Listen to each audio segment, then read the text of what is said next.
Good evening, and welcome back to History Cells. If this is your first time here, settle in. And if you're returning once again, thank you for coming back to drift off with us tonight. Picture a chandelier-lit hall inside the Kremlin, sometime in the closing days of May in the year 1945. The war in Europe has just ended. Marshal Stalin is raising a toast to his generals.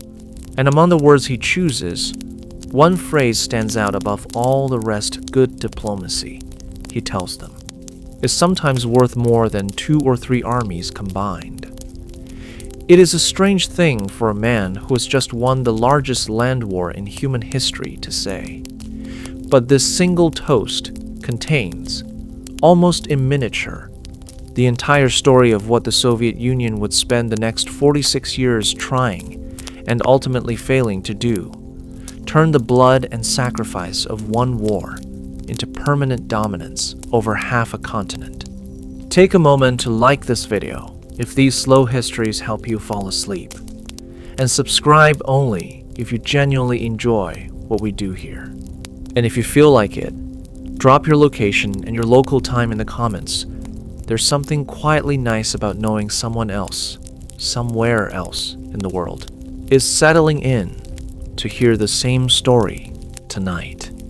Now settle in, loosen your shoulders, let the day go, and let's begin. To understand everything that follows in this story, you first have to understand what the war itself did to the people who lived through it, and to the men who would go on to rule the Soviet Union in the decades afterward. This was not simply a military victory. It was a trauma so vast that it reshaped, almost at a biological level, how an entire political class understood the world and their country's place in it. Roughly 27 million Soviet citizens had died in what they called the Great Patriotic War. Entire cities had been leveled. Villages had vanished from the map entirely, their populations wiped out or scattered. For the man sitting in the Kremlin in the spring of 1945, the lesson of this catastrophe was not subtle or complicated. Never again would the Soviet Union allow itself to be caught vulnerable, exposed, and alone against an invading army. But here is where the story becomes more complicated and more human than a simple tale of a nation seeking safety. The pursuit of security, for men like Stalin, quickly stopped being only about defense. It transformed, almost seamlessly, into something much larger: a hunger for geopolitical dominance, for buffer states, for an empire stretching outward from Soviet borders that could absorb any future blow before it ever reached Moscow again. Security and empire became, in the minds of Soviet leaders, essentially the same idea, wearing 2 different names. This transformation did not happen only among the elite in Moscow.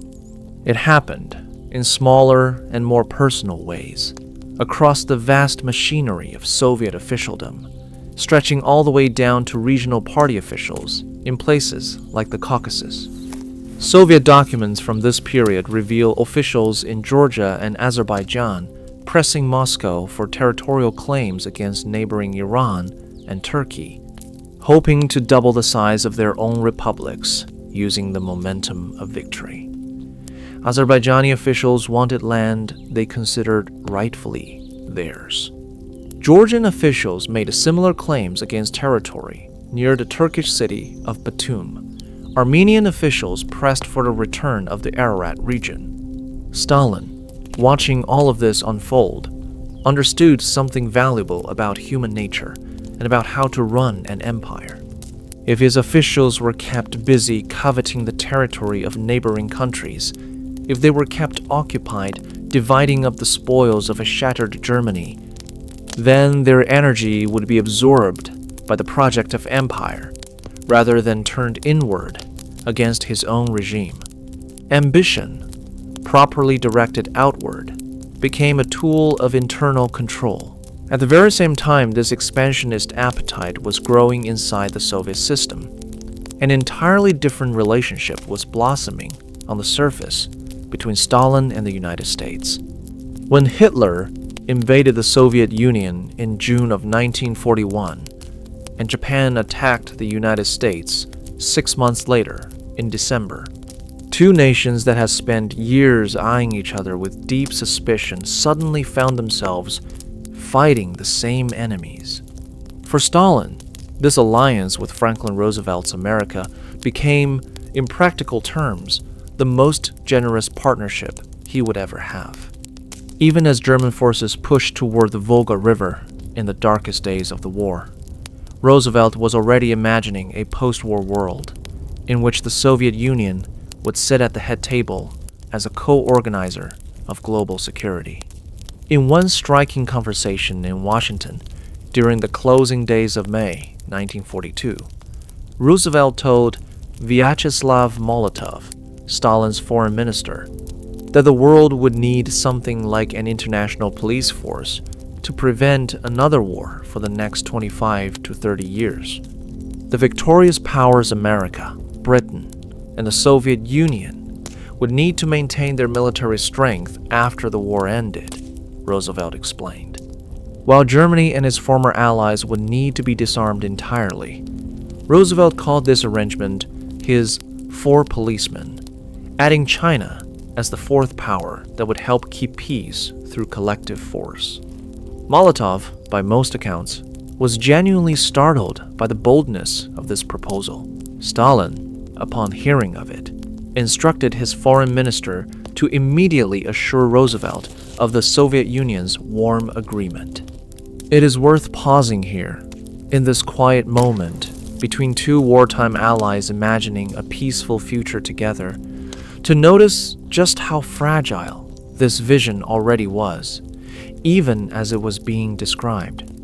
Roosevelt's Four Policemen imagined a world where great powers cooperated as partners, but Stalin's own instincts, sharpened by decades of building and defending a revolutionary state surrounded by hostile capitalist nations, were already pulling him in a very different direction toward exclusive control over the territories his armies had liberated, rather than shared stewardship with distant allies across an ocean. By the time victory in Europe finally arrived in May of 1945, the Soviet Union stood at the peak of its military power and international prestige. Its armies occupying territory stretching from the heart of Germany to the borders of Manchuria. And yet, standing at that peak, the men who ruled from the Kremlin were already looking outward with an appetite that Roosevelt's vision of post-war cooperation had never quite anticipated. The wartime alliance had been built on shared danger and shared sacrifice. What came next would be built on something else entirely: the question of who would actually control the vast territories that victory had left suddenly and dangerously up for grabs. By the summer of 1945, with the guns finally silent across Europe, Stalin turned his attention eastward, toward a region of the world where the fruits of victory still hung, ripe and largely unclaimed, waiting to be gathered. The months following the Yalta Conference offered Moscow an extraordinary opportunity in the Far East, and Stalin and his diplomats intended to make the most of it. In Soviet thinking at the time, China was viewed less as an independent great power and more as a client state of the United States, a perception that shaped everything Moscow did in the region that year. Stalin believed the Soviet Union needed to expand its own interests across the Pacific before America could step into the vacuum left by a defeated Japan. His specific goal was to bring China's northeastern territory, Manchuria, into a kind of security buffer surrounding the Soviet Far East, much as he was simultaneously building a buffer of client states across Eastern Europe. At a victory banquet with his military commanders on the 24th of May, Stalin offered a toast built around a single revealing idea. Good diplomacy, he said. was sometimes worth more than 2 or 3 field armies. His negotiations with China's nationalist government in Moscow that summer showed exactly what he meant by this. The Yalta Agreements, which President Truman had already formally acknowledged, gave Kremlin negotiators enormous leverage over the nationalist delegation. Stalin pressed his advantage without hesitation, urging Chinese officials to accept Soviet protection against any future Japanese threat. To China's foreign minister, T.V. Soon, Stalin explained that Soviet demands regarding Port Arthur, the Chinese Eastern Railway, southern Sakhalin, and outer Mongolia were all rooted in the practical need to strengthen the Soviet Union's strategic position against Japan. Stalin held additional leverage inside China itself that he rarely spoke of openly. Moscow served as the only real mediator between the nationalist government and the Chinese communists, who controlled territory bordering outer Mongolia in China's north. The Soviets also held a quieter card, having secretly funded and armed separatist groups among the Uyghur population in regions of Xinjiang bordering Soviet territory. During the Moscow negotiations, Stalin offered guarantees of Chinese territorial integrity in exchange for major concessions elsewhere, telling Soong plainly that Moscow neither supported nor wished to support the Chinese communists, and that the Soviet Union recognized only one legitimate Chinese government. It was a carefully calculated statement designed to extract concessions in the present while leaving Moscow's options in China entirely open for the future. While these negotiations played out in the Far East, an equally determined process was unfolding much closer to home, across the plains and mountains of Eastern Europe and the Balkans. Here, Stalin's unilateral actions were bold and largely unapologetic, though he moved with a careful sense of timing, advancing where he could and retreating where necessary, always calculating how to avoid a premature clash with the Western powers that might endanger his other foreign policy goals. Balancing his ambitions in Eastern Europe and the Balkans against the parallel goal of establishing a pro-Soviet Germany required constant, delicate calculation, a balancing act that would only grow more difficult as the post-war years unfolded. Across Poland, Romania, Bulgaria, and Hungary, a pattern repeated itself with only minor variations from country to country. Communist parties, often small and lacking broad popular support at the war's end, were installed into positions of real power through a combination of Soviet military presence, manipulated elections, and the systematic elimination of rival political factions. Non-communist coalition partners were used initially to lend a veneer of legitimacy to these new governments, then gradually squeezed out of any genuine authority once Soviet-backed communists had consolidated their grip on security services, the police, and the machinery of the state itself.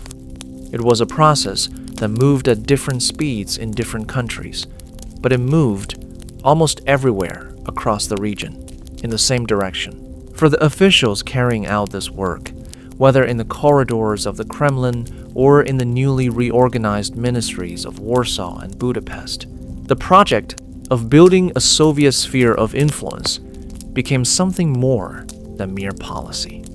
It became a kind of shared purpose, a continuation of the wartime struggle by other means, transforming battlefield victory into permanent political architecture. Territories liberated from German occupation were, one by one, absorbed into a new kind of empire, not one built on colonial administrators in foreign uniforms, but one built on local communist parties answering, in the end, to Moscow. What none of the architects of this new order fully reckoned with in the heady months following victory was how fundamentally this process of empire building would poison the very cooperation between the great powers that had made victory possible in the first place. Every new communist government installed in Warsaw or Bucharest, every territorial claim advanced against Iran or Turkey, every secret intervention in the affairs of a supposedly independent China chipped away a little further at the fragile trust that had briefly united Washington, London, and Moscow against a common enemy. The wartime alliance had been built on shared danger. What Stalin was now building in its place, brick by brick across two continents, was an empire that could only exist by treating that same wartime alliance as something to be quietly, steadily dismantled. And nowhere would this contradiction become more visible, more dangerous, and more consequential than in the divided heart of Germany itself, where Soviet ambitions for a secure, friendly buffer state would soon collide head-on with the hard realities of occupying a broken nation alongside three former allies who no longer trusted Moscow's intentions at all. By the spring of 1948, the uneasy wartime partnership between the Soviet Union and its former allies had collapsed almost entirely. And nowhere was this collapse more visible than in the divided city of Berlin, sitting like an island deep inside the Soviet occupation zone of Germany. What happened there over the following months would come to define, in the clearest possible terms, exactly how far apart Moscow and the Western powers had drifted since the euphoria of victory 3 years earlier. The problem, at its heart, was one that Stalin had wrestled with since the earliest days of occupation. He wanted a Germany that posed no future military threat to the Soviet Union, ideally one that leaned politically toward Moscow rather than Washington. But the reality on the ground, 4 separate occupation zones administered by 4 different powers, made any single vision of Germany's future almost impossible to achieve without provoking a direct confrontation. When the Western powers moved in June of 1948 to introduce a new currency across their occupation zones, a step toward eventually building an independent West German state, Stalin responded with the bluntest tool available to him. Soviet forces sealed off every road, rail line, and canal connecting West Berlin to the outside world, cutting off food, coal, and medicine to more than 2 million civilians living in the western sectors of the city. What followed was not the swift capitulation Stalin may have anticipated. Instead, American and British aircraft began flying supplies directly into the besieged city, an operation that grew over the following 11 months into one of the largest sustained logistical efforts in peacetime history. Aircraft landing at West Berlin's airfields at a rate of 1 every few minutes, day and night, through fog and winter storms alike. The blockade, rather than forcing the West out of Berlin, instead hardened Western resolve and public opinion against Moscow, in a way that no amount of diplomatic maneuvering could easily undo.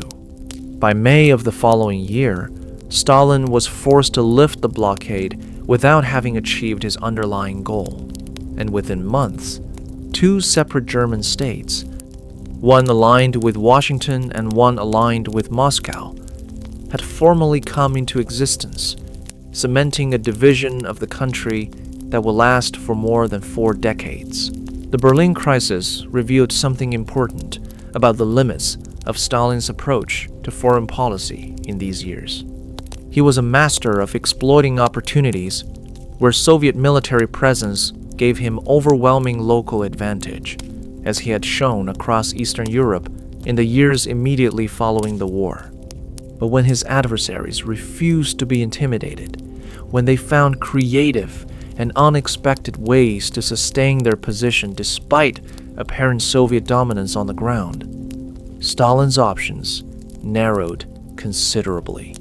He was not eager, even in these tense years, to risk a direct military confrontation with the United States, a country that had, by this point, demonstrated its possession of atomic weapons in the clearest and most terrible way possible over the cities of Hiroshima and Nagasaki. Across the rest of Eastern Europe during these same years, Stalin's grip tightened into something increasingly rigid and unforgiving.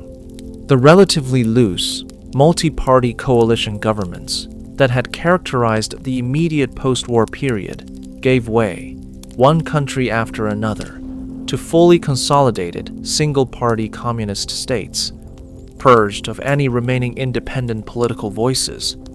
Show trials swept through Hungary, Czechoslovakia, and Bulgaria, targeting not only genuine opponents of Soviet influence, but increasingly communist officials themselves, accused of nationalist deviation or secret sympathies for an independent path that did not run directly through Moscow.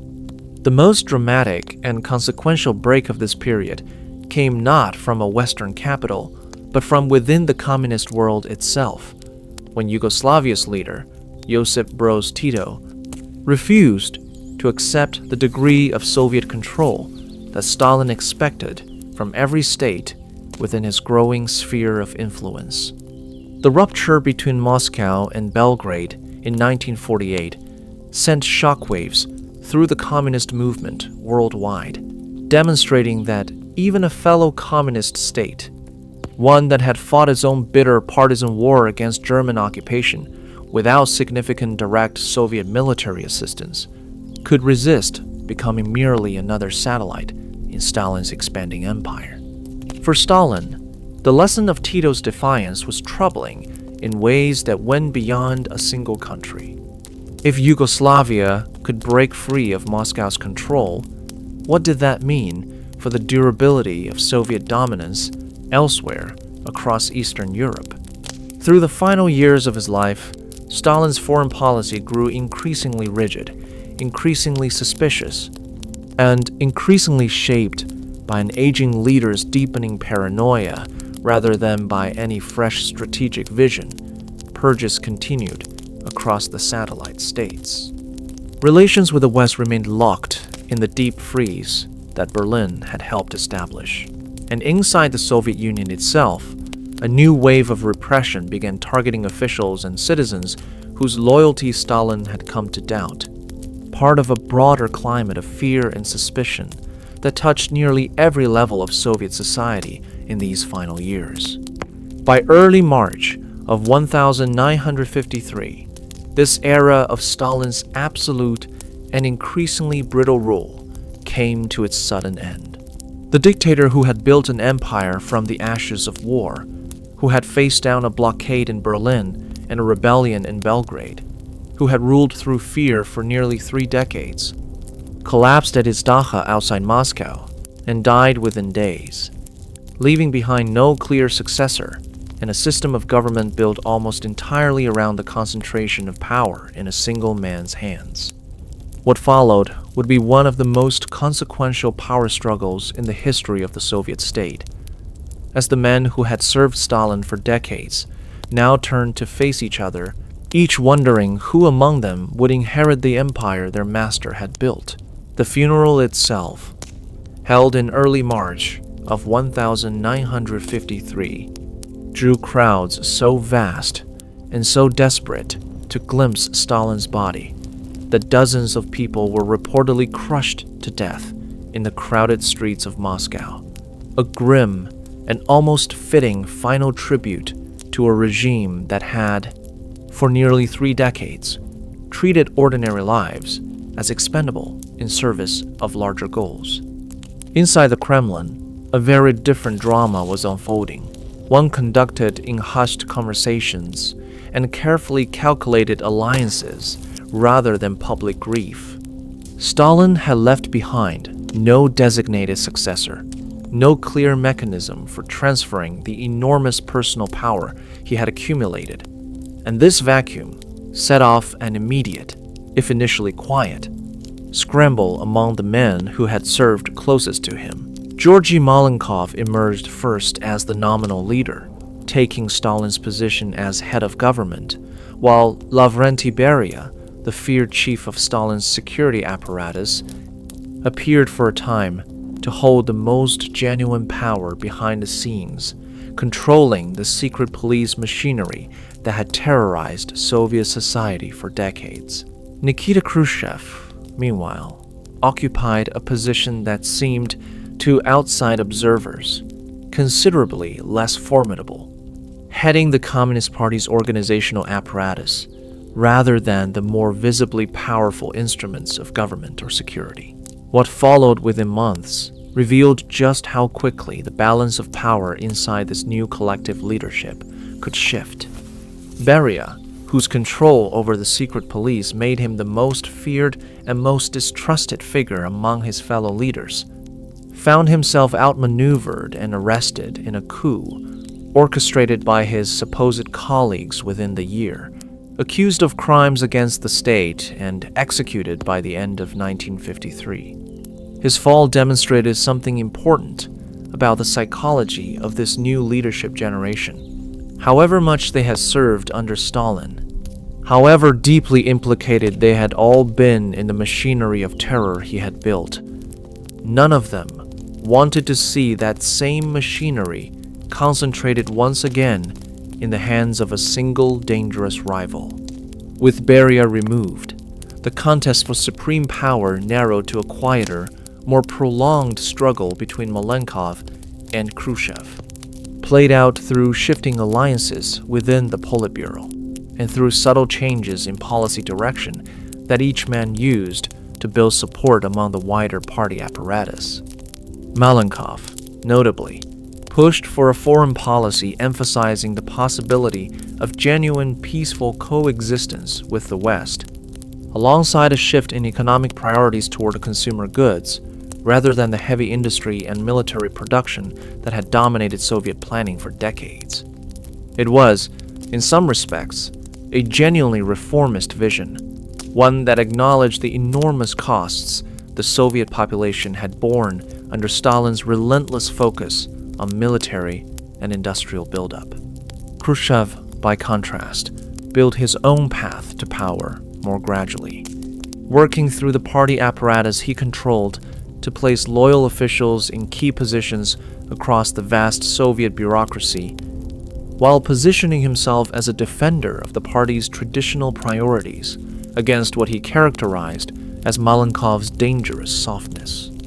By early 1955, Khrushchev's patient accumulation of institutional power had succeeded in forcing Malenkov's resignation as head of government, though Malenkov remained, for a time, a member of the collective leadership rather than being eliminated entirely in the manner of Beria.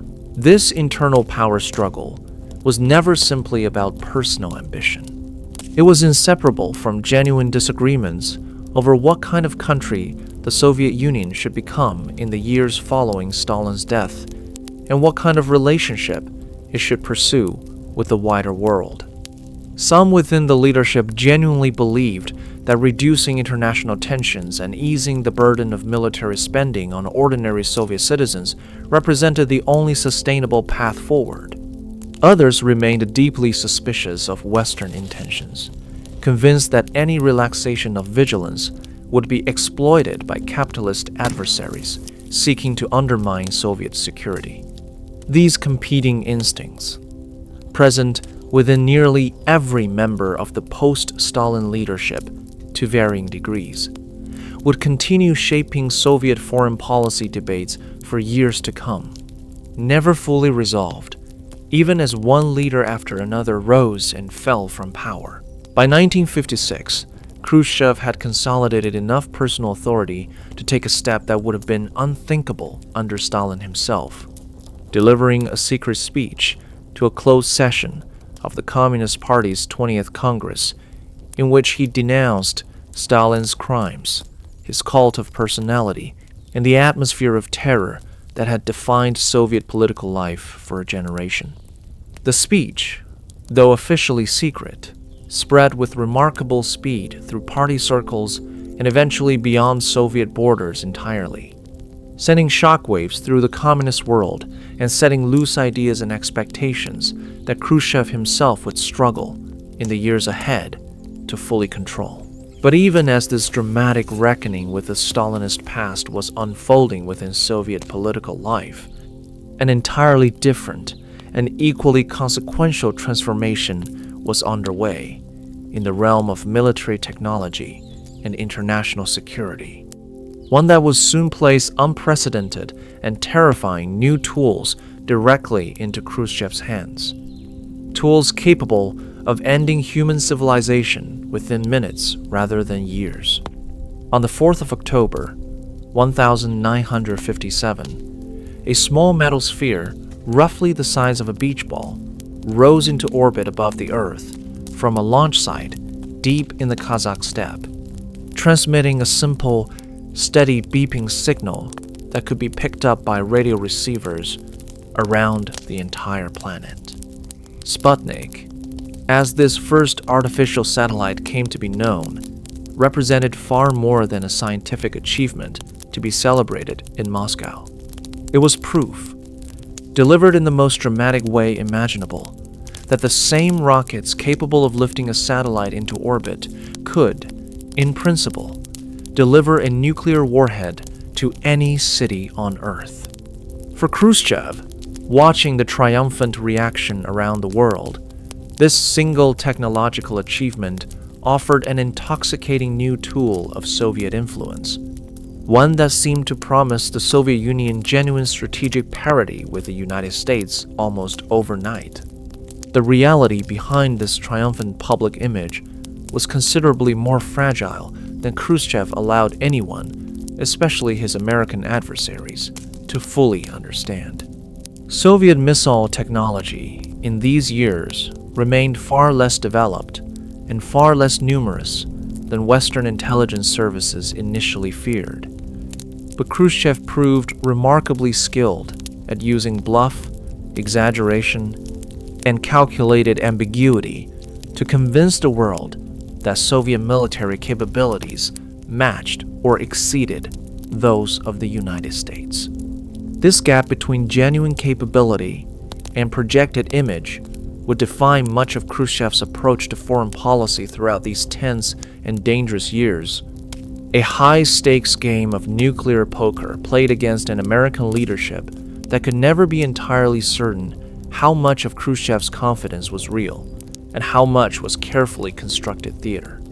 Nowhere would this dangerous game play out more visibly or more perilously than in the divided city of Berlin, where Khrushchev repeatedly threatened, beginning in 1958, to unilaterally transfer control over access routes to West Berlin to the East German government, potentially cutting off the western sectors of the city, just as Stalin had attempted a decade earlier. Unlike Stalin's blockade, Khrushchev's Berlin ultimatums were backed by an implicit nuclear threat, a suggestion that any Western attempt to maintain access to Berlin by force could escalate into a confrontation neither side could fully control. The crisis simmered for years without full resolution, eventually producing, in August of 1961, one of the Cold War's most enduring physical symbols, when East German authorities, with Soviet approval, began constructing a concrete wall dividing the city in two, sealing off the last remaining escape route for East Germans fleeing westward. But it was in the autumn of 1962, on a Caribbean island far removed from the traditional battlegrounds of European Cold War tension, that Khrushchev's high-stakes brinkmanship reached its most dangerous and consequential climax. Seeking to address a genuine Soviet strategic disadvantage in long-range nuclear weapons while simultaneously protecting a newly communist Cuba from what he genuinely believed was an imminent American invasion, Khrushchev authorized a secret deployment of nuclear-armed missiles to Cuban soil, positioned close enough to strike major American cities within minutes of launch. When American reconnaissance aircraft discovered the missile installations under construction in October of that year, the resulting confrontation brought the world closer to nuclear war than at any other moment in human history. For 13 tense days, American naval vessels enforced a blockade around Cuba, while Soviet ships carrying additional military equipment approached the quarantine line, and both Khrushchev and President Kennedy exchanged increasingly urgent communications trying to find a path away from catastrophe without either side appearing to simply capitulate to the other. Soviet submarines armed with nuclear torpedoes patrolled beneath the surface of the Atlantic, their commanders facing decisions about whether to use these weapons based on incomplete and sometimes contradictory information from Moscow. The crisis ultimately resolved through a carefully constructed compromise, Khrushchev agreeing to withdraw Soviet missiles from Cuba in exchange for a public American pledge not to invade the island, along with a secret, separate agreement that the United States would quietly remove its own missiles from Turkey within months. For Khrushchev personally, the outcome proved deeply damaging to his standing among his own colleagues in the Kremlin leadership, many of whom viewed the entire Cuban gambit as a reckless and ultimately humiliating episode that had brought the Soviet Union to the brink of nuclear annihilation for very little tangible strategic gain. The years of nuclear brinkmanship under Khrushchev revealed something important about how profoundly thermonuclear weapons and long-range missile technology had transformed the calculations facing Soviet leadership. Security could no longer be measured simply in terms of territory, buffer states, or conventional military strength, the traditional metrics that had guided Stalin's post-war empire building. It now had to account for a genuinely unprecedented possibility that any serious miscalculation between the two nuclear superpowers could end not merely in the defeat of one side or the other, but in a catastrophe that would leave no meaningful victor at all. Yet even as these terrifying new stakes reshaped the highest levels of Soviet foreign policy, an entirely different and, in its own way, equally significant transformation was quietly unfolding within Soviet society itself. As the loosening grip of Stalinist orthodoxy that Khrushchev had begun with his secret speech continued rippling outward through Soviet cultural and intellectual life, giving rise to a new generation who would come to see the world and their own country in ways their parents never had. Somewhere in the audience during Khrushchev's secret speech in 1956, delivered behind closed doors to delegates of the Communist Party's 20th Congress, sat men and women who would carry the shock of that moment with them for the rest of their lives, long after the immediate political drama of the speech itself had faded from public memory. Word of what Khrushchev had said about Stalin's crimes, about the terror and the cult of personality that had defined Soviet life for a generation, spread through party circles with remarkable speed, despite the speech's official secrecy, reaching students, writers, and young intellectuals across the Soviet Union within weeks. For an entire generation of Soviet citizens who came of age during these years, roughly those born in the final years before the war or in its immediate aftermath, this moment of reckoning with Stalin's crimes produced something genuinely new in Soviet intellectual life. A sense that history itself could be questioned, that the official narrative handed down from above was not necessarily the whole truth, and that a more honest, more humane version of socialism might still be possible if only the distortions of Stalinism could be identified and corrected. This generation would come to be known, in the decades that followed, as the Sixties people, a label that captured both their formative historical moment and the particular blend of idealism and disillusionment that would define their worldview for the rest of their lives. The atmosphere of these years carried a genuine sense of romantic possibility that is easy to underestimate in hindsight, knowing as we now do how the Soviet story would eventually end. Young poets filled enormous stadiums to read verse to crowds of thousands, an extraordinary spectacle that reflected a hunger for authentic expression after decades of enforced ideological conformity. Scientific institutes, particularly those working on the cutting edge of nuclear physics and space technology, became genuine centers of intellectual excitement, staffed by researchers who believed, with real sincerity, that Soviet socialism combined with scientific rationality could build a more just and more prosperous society than anything the capitalist West had achieved. This cultural and intellectual thaw was never simply handed down from above as official policy, however much Khrushchev's own initial denunciation of Stalin had opened the door to it. It grew, often unpredictably, and sometimes against the wishes of the very leadership that had made it possible, into something with real momentum of its own. Writers began pushing at the boundaries of what could be published, testing how far the new atmosphere of relative openness actually extended. Some found genuine encouragement, most famously when Khrushchev personally approved the publication of Alexander Solzhenitsyn's account of life in a Stalinist labor camp, a work that exposed, in unflinching detail, the human cost of the system Khrushchev himself had served for decades before turning against Stalin's memory.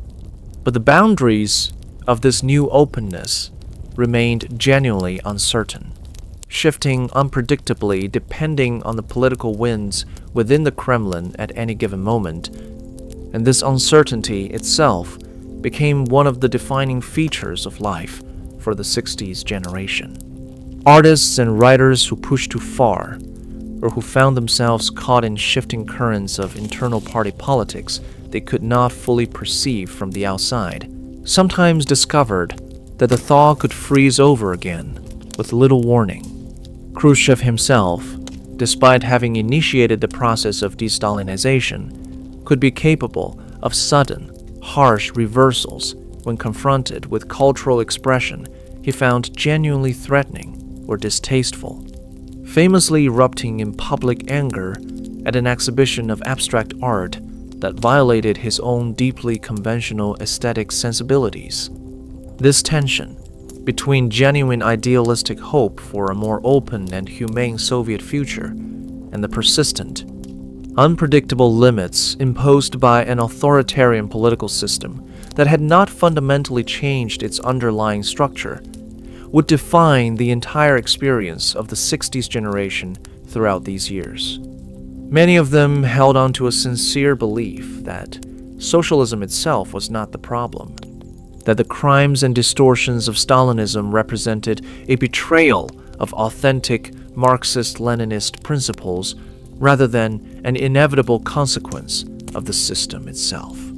This distinction between genuine socialist ideals and their Stalinist corruption would remain a defining feature of how this generation understood their own political identity for decades to come. What almost no one fully appreciated at the time, as these debates played out in kitchens, university lecture halls, and the pages of literary journals across the Soviet Union, was how significant this particular generation would eventually become to the ultimate fate of the entire Soviet system.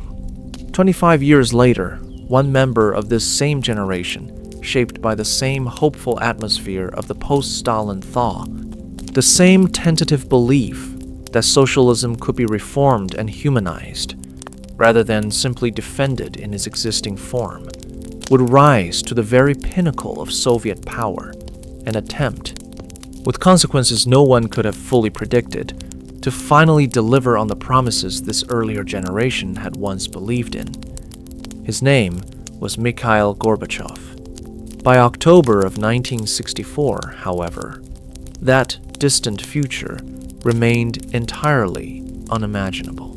Khrushchev himself, whose own unpredictable temperament had both enabled and periodically threatened the cultural thaw of these years, and whose reckless brinkmanship over Cuba had badly damaged his standing among fellow leaders, was quietly removed from power by his own colleagues in a bloodless internal coup, retired to write memoirs in obscurity, while a far more cautious and conservative leadership took the reins of Soviet power under a rising figure named Leonid Brezhnev. The removal of Khrushchev in October of 1964 happened with a quiet efficiency that stood in sharp contrast to the dramatic power struggles that had followed Stalin's death a decade earlier. There was no arrest of a feared secret police chief, no execution, no dramatic public reckoning. Khrushchev was simply summoned back from vacation to a Kremlin meeting where his own colleagues, tired of his unpredictable temperament and increasingly convinced that his impulsive style of leadership had grown dangerous, informed him that he was being retired. He accepted the decision with a resignation that surprised even those who orchestrated it, later remarking privately that perhaps this itself was progress, that a Soviet leader could now be removed from power without also losing his life. Leonid Brezhnev, who emerged from this transition as the new leader of the Communist Party, presented a personality almost entirely opposite to Khrushchev's volatile energy. Where Khrushchev had governed through sudden bursts of improvisation and personal risk-taking, Brezhnev preferred caution, consensus, and a genuine aversion to the kind of dramatic gambles that had brought the world to the edge of nuclear war over Cuba. This temperamental shift would prove to have profound consequences for Soviet foreign policy over the following decade, opening the door to what became one of the most significant developments of the entire Cold War. A genuine, sustained period of reduced tension between Moscow and Washington that came to be known as détente. Brezhnev's own personal investment in this policy of détente ran deeper than simple bureaucratic caution. Having lived through the Second World War as a young political officer, having witnessed firsthand the devastation that total war could bring to his country, Brezhnev carried a genuine, deeply felt desire to avoid any repetition of that catastrophe, a motivation that colleagues and foreign diplomats alike frequently noted went beyond mere strategic calculation. He seemed to genuinely believe, in a way that set him apart from many of his more ideologically rigid colleagues, that reducing the risk of nuclear confrontation with the United States represented not a betrayal of Soviet interests, but their most fundamental protection. Under Brezhnev's leadership, this desire translated into a series of genuine diplomatic breakthroughs that would have seemed almost unimaginable during the tense years of Khrushchev's Berlin ultimatums and Cuban brinkmanship. Arms control negotiations with the United States produced the Strategic Arms Limitation Talks, placing formal ceilings on the number of nuclear weapons each superpower could deploy, an unprecedented acknowledgement by both sides that unlimited nuclear competition served neither country's genuine interests. President Richard Nixon's visit to Moscow in 1972 marked a symbolic high point of this new relationship. The leaders of the two nuclear superpowers meeting not in crisis, but in an atmosphere of careful, deliberate cooperation. Perhaps the most significant achievement of this détente period came in 1975, when the Soviet Union, the United States, and virtually every European nation, spanning the entire ideological divide of the Cold War, signed the Helsinki Accords in Finland's capital. The agreement represented, on its surface, a diplomatic triumph for Brezhnev personally, securing something Soviet leadership had sought since the end of the Second World War. Formal Western recognition of the post-war borders in Eastern Europe, an acknowledgement that the territorial arrangements Stalin had established 3 decades earlier were now permanent and internationally legitimate. What Brezhnev and his advisors seemed not to fully anticipate, however, was that the Helsinki Accords contained provisions extending well beyond simple territorial recognition. Buried within the agreement's language were commitments to human rights and the free movement of information and people, clauses that Soviet negotiators had treated as largely symbolic concessions necessary to secure the more substantive territorial guarantees they genuinely wanted. These human rights provisions, seemingly minor at the time of signing, would prove over the following years to provide unexpected leverage for dissidents and human rights activists within the Soviet Union and across Eastern Europe, giving them an internationally recognized legal framework to demand accountability from their own governments. Throughout these years of détente, Brezhnev governed alongside a broader Soviet leadership that remained, in many respects, deeply conservative and resistant to any fundamental reform of the Soviet economic or political system. Détente with the West coexisted, somewhat uneasily, with continued ideological rigidity at home, a Soviet system that welcomed reduced international tension while showing little genuine interest in the kind of internal liberalization that some in the West hoped might eventually follow from warmer superpower relations. Brezhnev himself, aging and increasingly affected by declining health as the decade progressed, seemed content to preside over this arrangement of cautious international accommodation paired with domestic stability, a formula that provided the Soviet Union with genuine international prestige and a welcome respite from the acute dangers of the Khrushchev years. Yet beneath this carefully managed surface of superpower cooperation, currents were building that would soon test the durability of détente far more severely than anyone in Moscow fully anticipated. Soviet military and ideological commitments continued expanding into regions of the developing world, driven by a conviction among many Soviet officials that history itself remained on the side of socialist expansion, regardless of what accommodations Brezhnev might be making with Washington in the realm of nuclear arms control. It was this same underlying conviction, this belief that Soviet support for revolutionary movements abroad represented a legitimate and even necessary extension of Soviet influence, that would eventually draw Moscow into a conflict along its own southern border in the mountains of a country called Afghanistan, a decision that would prove to unravel much of what Brezhnev's détente had so carefully built.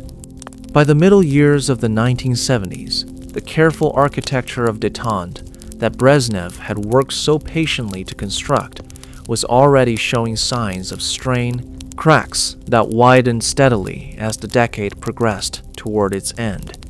In Washington, American officials and members of Congress grew increasingly troubled by continued Soviet military support for revolutionary movements across Africa, Asia, and Latin America, arguing that Moscow was using the diplomatic cover of arms control agreements to continue expanding its global influence through proxy conflicts that never directly threatened Soviet or American territory, but steadily accumulated into a pattern of ideological competition that détente was supposed to have moderated. Within the Soviet leadership itself, a different but equally corrosive erosion was underway.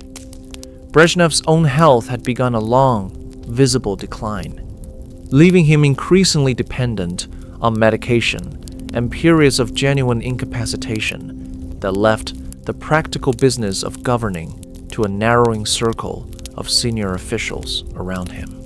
This growing gap between the aging General Secretary's diminished capacity and the continued formal authority of his office created a kind of institutional drift. Decisions made not through decisive leadership, but through the cautious consensus of aging Politburo members, none of whom possessed either the vision or the political capital to fundamentally redirect Soviet foreign policy in a moment of genuine crisis. That crisis arrived at the end of the decade, along a mountainous frontier in Central Asia that few ordinary Soviet citizens had ever given much thought to before.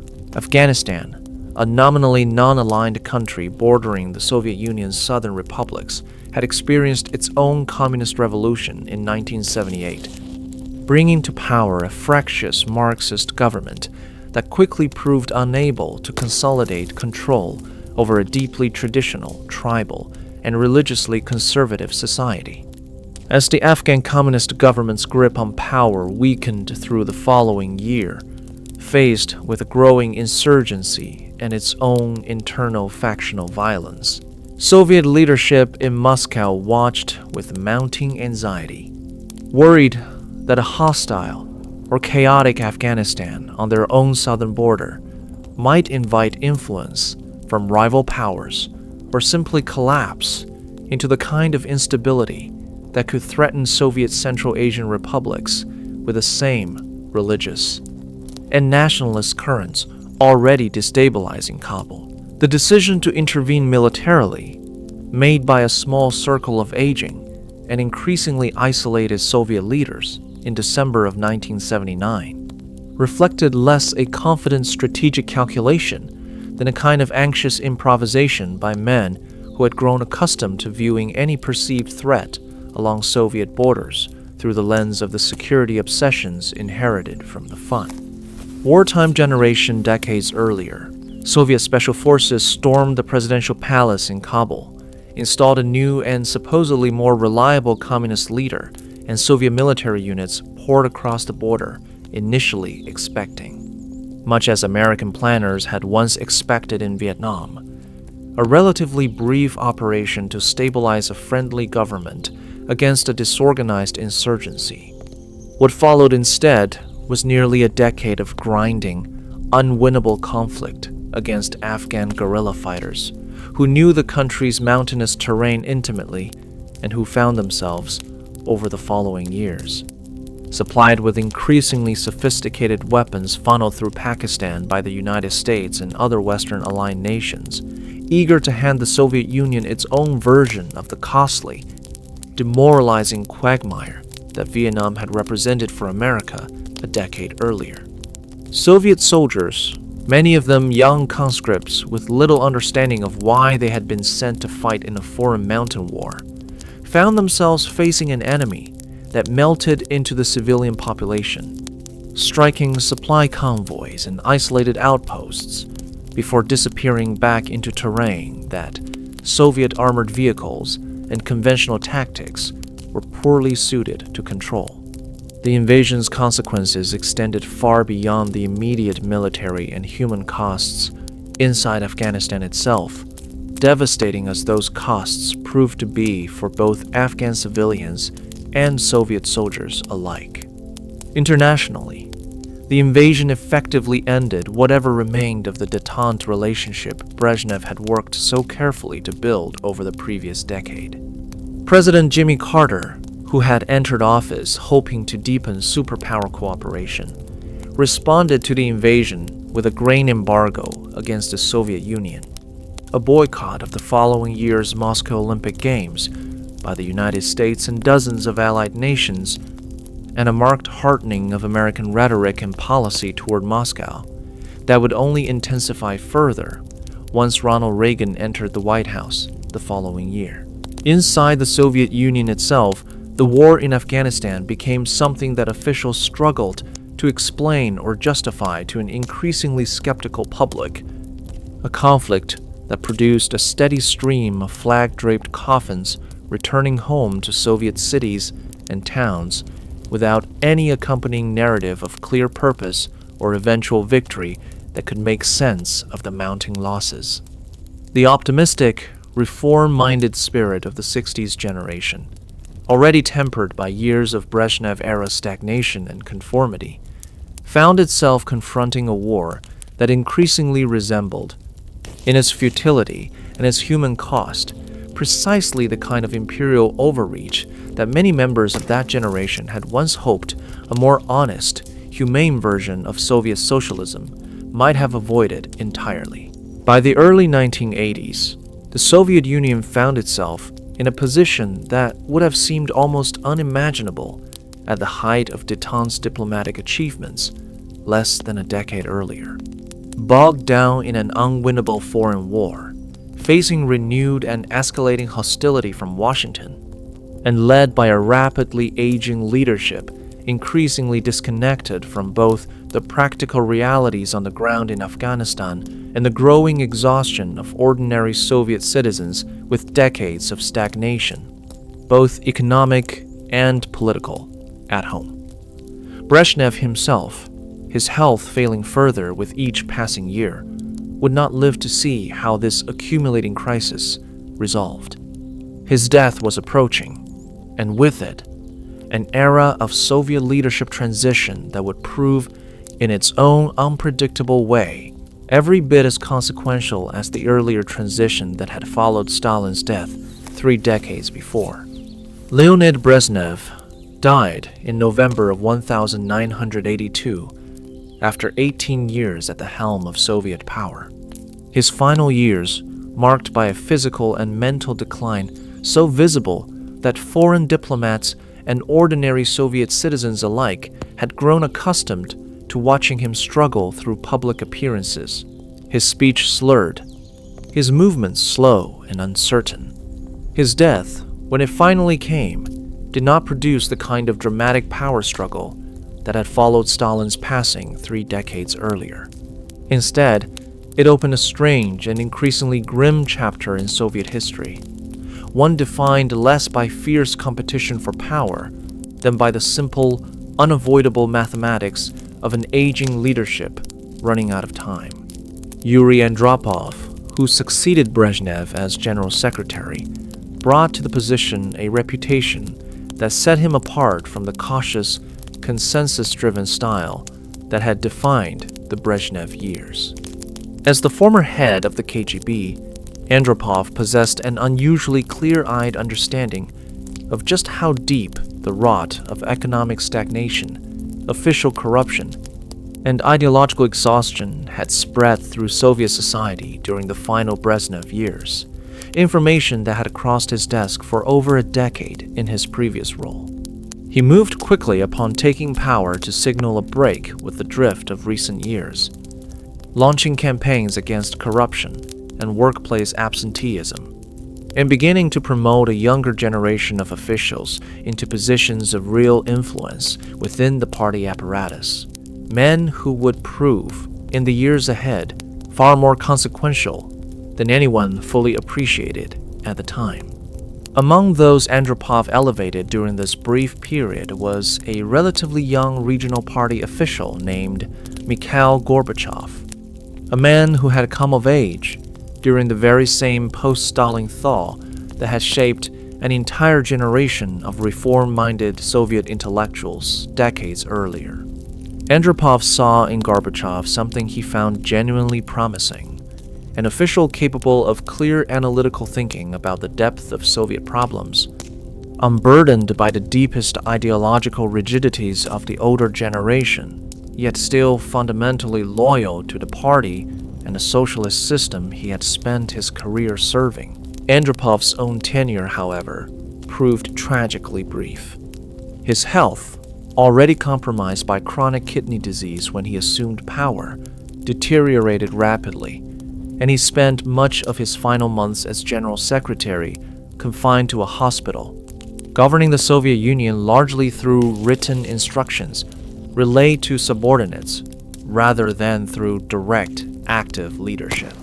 He died in February of 1984, having served barely 15 months in the position, leaving behind a reform agenda that had barely begun and a network of younger officials, Gorbachev prominent among them, who now found their patron gone before his broader vision could take shape.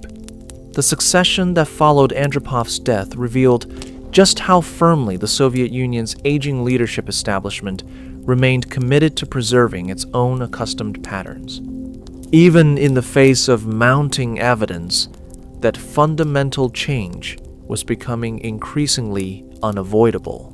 Rather than elevating Gorbachev or another younger reformist figure, the Politburo turned instead to Konstantin Chernenko, a loyal Brezhnev-era functionary already seriously ill at the time of his appointment, chosen largely because his advanced age and failing health made him a safely non-threatening, transitional figure to the older generation of officials, still resistant to genuine generational change. Chernenko's tenure as General Secretary proved even briefer and more visibly compromised than Andropov's had been. Frequently too ill to appear in public, struggling through ceremonial appearances that made his physical frailty painfully obvious to Soviet citizens and foreign observers alike, Chernenko presided over a government that seemed to exist in a kind of suspended animation, unable to move decisively in any direction while the underlying problems Andropov had begun to identify continued accumulating beneath the surface. He died in March of 1985, barely 13 months after taking office, becoming the third Soviet leader to die in office within less than 3 years, a pattern so unusual that it had begun to seem, to Soviet citizens wearied by the spectacle of repeated state funerals, almost darkly comic. This time, however, the succession process moved with a speed and a clarity that stood in sharp contrast to the drawn-out maneuvering that had followed both Brezhnev's and Andropov's deaths. The younger officials Andropov had promoted during his brief tenure, including men like Yegor Ligachev, Nikolai Ryzhkov, and KGB chief Viktor Chebrikov, threw their support decisively behind Gorbachev, while the military leadership, eager to see genuine, capable leadership, returned to the Kremlin after years of drift, likewise welcomed his candidacy. Gorbachev's most plausible potential rivals, including the chairman of the Council of Ministers Nikolai Tikhonov, Leningrad party boss Grigory Romanov, and Moscow party chief Viktor Grishin, each recognized quickly that they lacked sufficient support to mount a serious challenge, and conceded the position with a speed that surprised even some of Gorbachev's own supporters. The relative ease of this victory reflected the genuine strength of the network Andropov had built during his short time in power, and the sheer, palpable relief that many within the Soviet political establishment felt at finally having a young, vigorous leader after years of watching their aging general secretaries struggle visibly through public appearances. Gorbachev himself, however, remained notably cautious in his first public statements after assuming power, declaring at his nomination that no fundamental change in policy was needed, that the current path represented reliable and genuinely Leninist continuity. It would only be later that year, in a series of speeches culminating in a televised visit to Leningrad in May of 1985, that Gorbachev began signaling what many had been hoping to hear, that the Soviet Union urgently needed what he called Perestroika, a word that literally meant restructuring, and that served, in the political vocabulary of the moment, as a careful, still somewhat euphemistic substitute for the more direct and politically risky word that everyone understood lay just beneath its surface: reform. Mikhail Gorbachev's cautious early rhetoric about restructuring gave way, over the following 2 years, to something far more ambitious and far more destabilizing than most of his own colleagues in the Politburo had initially anticipated, when they had thrown their support behind this relatively young, energetic successor to a chain of dying old men. What began as perestroika, an economic restructuring meant to inject flexibility and productivity into a stagnant Soviet economy, gradually expanded into Glasnost, a policy of openness that permitted a level of public criticism of Soviet history, Soviet institutions, and Soviet leadership that would have been unimaginable at any previous point since the earliest years of the revolution itself. Gorbachev's foreign policy vision proved equally sweeping in its ambitions. He spoke of a common European home, a phrase suggesting that the deep ideological divisions of the Cold War might eventually dissolve into a shared continental community stretching from the Atlantic to the Ural Mountains. He pursued genuine reconciliation with China, ending decades of hostile estrangement between the two largest communist powers. And he began with a conviction that startled Western leaders, accustomed to decades of cautious Soviet rhetoric, speaking openly about what he called new thinking, a fundamental reconsideration of the assumptions that had guided Soviet foreign policy since the earliest days of the Cold War, questioning whether the endless accumulation of nuclear weapons and the maintenance of a vast, expensive external empire genuinely served Soviet interests at all. These ideas, romantic and idealistic in ways that echoed the hopeful spirit of the post-Stalin Thaw that had shaped Gorbachev's own generation decades earlier, collided directly with the accumulated economic and structural problems that decades of Soviet stagnation had left largely unaddressed. Perestroika's economic reforms, intended to modernize and revitalize Soviet industry and agriculture, instead produced a period of genuine economic chaos, disrupting existing systems of production and distribution before any functioning market alternative had been properly established. Consumer goods, already in chronically short supply throughout the Brezhnev years, grew scarcer still, as the reforms disrupted established patterns of state planning without yet creating anything capable of replacing them effectively. Glasnost, meanwhile, unleashed forces that proved far more difficult to control than Gorbachev had anticipated when he first began encouraging greater openness in Soviet public discourse. Once citizens across the vast Soviet Union discovered they could openly criticize their government, question the historical narrative of the revolution and its aftermath, and demand accountability from officials who had long operated beyond any genuine public scrutiny, this same spirit of openness began fueling nationalist movements across the Soviet Union's many constituent republics, from the Baltic states to the Caucasus to Central Asia, each pressing claims for greater autonomy or outright independence that Gorbachev had never intended to encourage. Internationally, Gorbachev's new thinking produced results that few observers, in either Moscow or Washington, could have confidently predicted just a few years earlier. Arms control negotiations with the United States progressed with a speed and genuine substance that surpassed even the achievements of Brezhnev's détente years, culminating in agreements eliminating entire categories of nuclear weapons rather than merely capping their numbers. Soviet troops withdrew from Afghanistan in 1989, finally ending nearly a decade of costly and ultimately fruitless military engagement. And across Eastern Europe that same year, Gorbachev made a decision of extraordinary historical consequence, signaling clearly to the communist governments of Poland, Hungary, East Germany, and their neighbors that Soviet military force would no longer be used to prop up unpopular regimes against the wishes of their own populations, a dramatic reversal of the doctrine that had justified Soviet interventions in Hungary in 1956 and Czechoslovakia in 1968. The consequences of this reversal unfolded with breathtaking speed.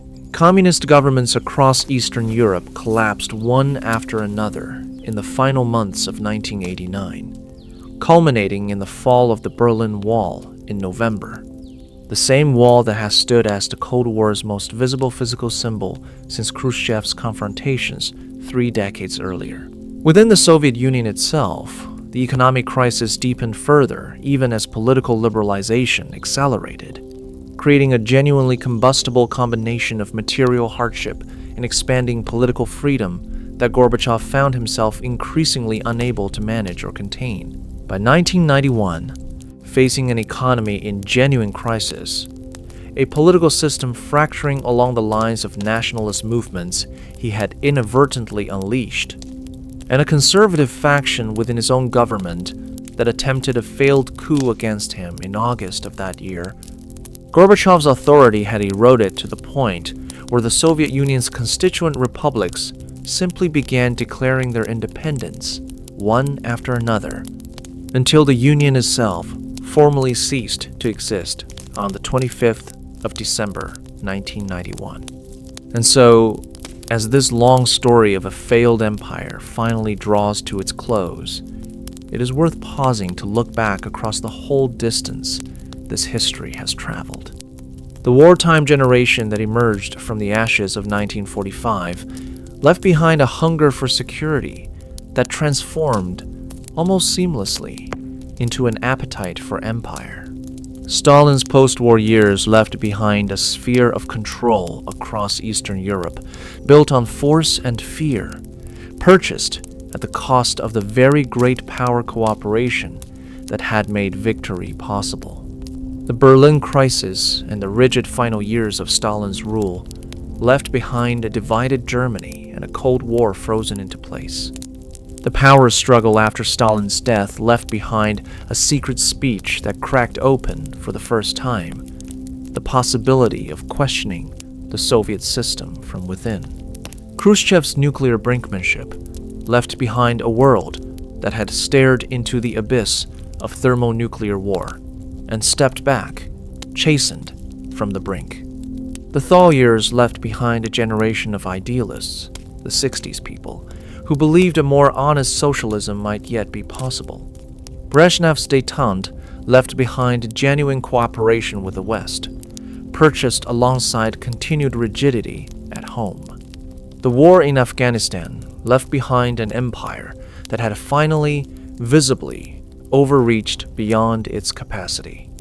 And the chain of dying leaders left behind, at last, a younger man shaped by the same hopeful spirit of the Thaw decades earlier. A man who set out to save the system he believed in, and instead, through Perestroika and Glasnost and new thinking, presided over its final and complete dissolution. And that is where we leave this long story of a failed empire tonight, in the final days of 1991, with a red flag lowered for the last time above the Kremlin, and a system built from the ashes of one war finally, quietly coming to its end. If you are still awake, there is another story waiting for you on screen right now. And if this one stayed with you, feel free to leave a like, hit subscribe, or drop a thought in the comments below. Let your shoulders drop, let your eyes close, and let this long, quiet history carry you the rest of the way into sleep.